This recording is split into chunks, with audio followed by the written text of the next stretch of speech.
Hi, I'm Lisa.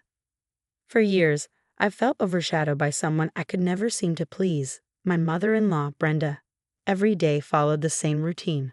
I'd be up before dawn, moving silently to avoid her sharp critiques. By 6 o'clock a.m., I was already in the kitchen, the cold morning air mixing with the scent of brewing coffee. As the coffee dripped, I prepared breakfast, scrambled eggs, toast, and Brenda's favorite, crispy bacon. The sizzling sound seemed to summon her from her room, like it was the only alarm she ever responded to. "Make sure the bacon's crispy, Lisa. And don't burn the toast like last time," came Brenda's voice from the doorway, icy and sharp. "Of course, Brenda, just the way you like it," I replied, keeping my voice steady, hoping to avoid an early clash. As I plated her breakfast, I could feel her eyes scrutinizing every move, as if I were walking on fragile glass. The slightest misstep would shatter the peace. The morning light barely seeped through the curtains when her voice cut through the stillness. "I want this house spotless today, Lisa. Start with making me a decent cup of coffee, not like yesterday's mess." Taking a deep breath, I measured the coffee grounds with extra care, hoping to avoid another complaint. The coffee maker hummed softly, a contrast to the tense atmosphere. I busied myself cleaning, dusting, vacuuming, ensuring everything was in order, even though I knew she would find fault anyway. The moment of truth came when I brought Brenda her coffee. She sat in her usual chair, watching me like a hawk. "Here you go. I made it stronger today," I said, offering a cautious smile. She took a sip, her face twisting in disgust. "This is awful. How hard is it to make a simple cup of coffee? Are you trying to irritate me on purpose?" she snapped. "No, Brenda. I..." Before I could explain, she shot up from her chair, still holding the cup. "You're useless, Lisa. Absolutely useless." Her voice rose in fury as she stepped closer, grabbing my arm with a painful grip. "Please, Brenda, you're hurting me," I begged, my voice trembling. "Good. Maybe that'll teach you to do better." And with that, she did something she had never done before. She yanked my hair and shoved me back. I stumbled, stunned by the sharp pain and the few strands of hair that came away in her hand. I stood there frozen, as tears welled in my eyes, not just from the physical pain, but from the realization of how far she was willing to go. Brenda tossed the coffee cup into the sink with a loud clatter. "Clean that up, and make the coffee again," she demanded before sitting back down. My mind raced. This couldn't continue. As soon as Brenda returned to her chair, I slipped out of the room, my hands shaking as I reached for my phone. With a deep breath, I dialed John's number. The phone rang, each tone heavy with the weight of what I was about to do. "John, it's me," I whispered. "I need to tell you what just happened." "Brenda," she attacked me. I can't live like this anymore." His voice came through, full of concern. "Lisa, what happened? Are you okay?" Tears streamed down my face as I spoke. She pulled my hair, shoved me. "I'm really scared. I don't know what to do." There was a long pause on the other end of the line. "I'm so sorry, Lisa. I had no idea it was this bad. I'm coming home right now. We'll figure this out together. Just hang in there, okay?" As I hung up the phone, a newfound resolve settled over me. Today was the day everything changed. I couldn't live under Brenda's control any longer. When John arrived, I felt an overwhelming sense of relief. Without thinking, I ran into his arms, and he held me tight, speechless for a moment. "I'm so sorry, Lisa. I'm in shock that things escalated this far," he said softly. "But I'm glad you spoke up. Now, we need to find a way to fix this."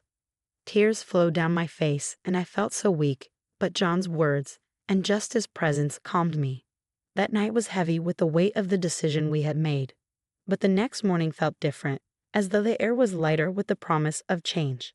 When I came downstairs, John was already on the phone, speaking in a low, serious tone. "Yes, I understand the options, but we need something that allows for some independence too. That's crucial." He glanced up at me and gave a small, reassuring smile before finishing his call. Once he hung up, he motioned for me to come over. "I've been looking into care facilities that offer independent living arrangements," he said. "I want to make sure we find a place where Mom can still feel like she has her own space, but where we know she's safe and well taken care of."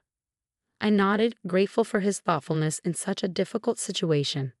"That sounds like a good balance, John. Have you talked to her about it yet?"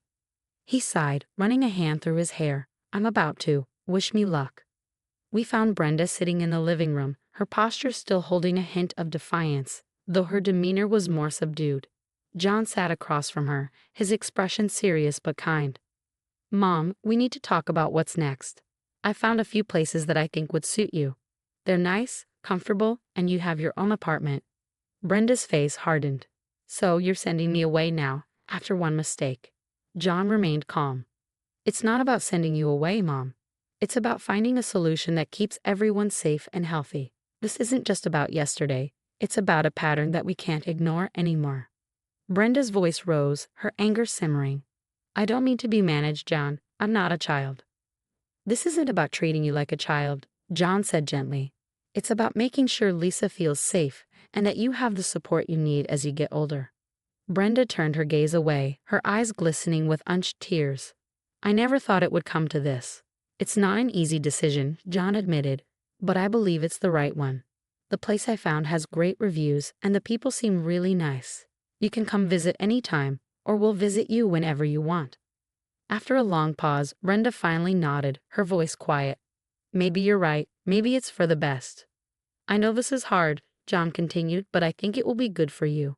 You won't have to worry about the house, and there are plenty of activities to keep you busy." Brenda let out a deep, resigned sigh. "All right, John. I'll try it, for you, but I'm not making any promises." John gave her a gentle smile. "That's all I'm asking, Mom." As we left the room, John squeezed my hand, a silent acknowledgement of the difficult but necessary decision we had made. The atmosphere felt permanently changed. It felt like we were finally moving toward something healthier, something better. The morning sun poured into the kitchen, casting a warm glow over the breakfast table where John and I sat, enjoying the quiet that had once seemed so elusive. He reached across the table, his hand finding mine. "Can you believe how peaceful it is?" John mused, a smile spreading across his face. I squeezed his hand, the tranquility of the moment washing over me. "It's like we're finally breathing again." I didn't realize how much tension I was holding onto until now. He nodded, his gaze thoughtful. "I'm sorry it took so long to make things right. I should have seen it sooner." "It's not your fault, John. We both hoped things would get better. I'm just so grateful for how you stood by me and took action when it mattered," I replied, my voice filled with appreciation. John's expression softened. "I'll always be here for you, Lisa. I promised that on our wedding day, and I mean to keep that promise. No one should make you feel unsafe, especially not in your own home." The coffee machine beeped, signaling that our brew was ready. As I stood to pour us each a cup, I reflected on how far we'd come, from feeling overwhelmed and undervalued to this moment of mutual respect and support. "You know, John, it's strange how things turn out. I feel stronger now, more confident in standing up for myself." "That's all I've ever wanted, for you to be happy and strong," John replied, watching me with eyes full of love. As we sipped our coffee, we talked about plans for the future. Simple things like redecorating the living room or planting a small garden in the backyard. Every word and laugh felt like a building block in the new foundation of our relationship, one no longer shadowed by Brenda's oppressive presence. "I've been thinking a lot about karma lately," I said, setting down my cup. John raised an eyebrow, intrigued. "What brought that on?" "Just seeing how everything unfolded. Brenda made her choices, and those choices led her to a new place. One that might actually be better for her in the long run. It's not about punishment, but more about the natural balance of things," I explained, my thoughts clear and firm. "It's comforting to think there's some kind of balance, that by standing up for yourself, you're not just causing conflict but restoring that balance," John said thoughtfully. I smiled, the early rays of sunlight catching the edges of my hair. "Exactly. And now we get to focus on building something positive here, just the two of us." John reached for my hand again, his touch reassuring. "Here's to new beginnings, to peace, and to us growing stronger together."